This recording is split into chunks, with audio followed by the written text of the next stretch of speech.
রাষ্ট্রপতি পদপ্রার্থী মহিলাটি সিটে বসতেই সিটের নিচে থাকা বোমটি অ্যাক্টিভ হয়ে গেল। এখন সিট থেকে এক চুল নড়লে পুরো ট্রেন উড়ে যাবে। তখনই একজন রহস্যময় ব্যক্তি সেখানে এলো এবং কোনো কথা না বলে ব্যাগ থেকে একটা চাকু বের করে সিটটাকে কাটতে শুরু করলো। সিট কাটার পর নিচে তাকাতেই দেখলো বোম দুটো তার দিয়ে দুটি ডিভাইস যুক্ত ছিল। একটি তার সামনে সিটের দিকে গেছে।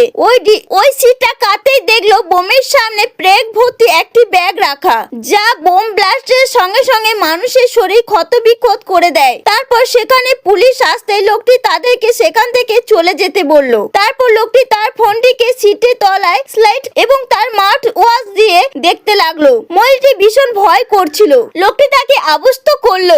লোকটি যখন দেখলো বোম ব্লাস্ট হতে তার মাত্র 6 মিনিট বাকি, তখন তার শরীর কাঁপতে শুরু করলো। তারপর একটি কাঁচি বের করলো, সঠিক জায়গায় লাল তারটি কেটে দিল। এতে পোষার ডিভাইস বন্ধ হয়ে গেল। মহিলাটি স্বস্তির নিঃশ্বাস ছাড়লো, কিন্তু টাইমার তখনও চলছিল। লোকটি একটি প্ল্যান করলো। মহিলাটিকে পায়ে ধরে আস্তে আস্তে সিট থেকে তুলে দিয়ে লোকটি নিজে বসে পড়লো এবং ভবিষ্যতের প্রেসিডেন্টকে চলে যেতে বলল। তারপর সে ঘড়ি দেখতে লাগলো। তার প্ল্যান মাফিক বোম ব্লাস্ট হওয়ার 1 সেকেন্ড আগে সে লাগেজ হাঙ্গার ধরে ঝাঁপিয়ে পড়লো। ব্লাস্টের পর মহিলাটি ভাবলো লোকটি মারা গেছে, কিন্তু কিছুক্ষণের মধ্যে লোকটি উঠে দাঁড়ালো এবং দুজনকে দেখে তাকালো।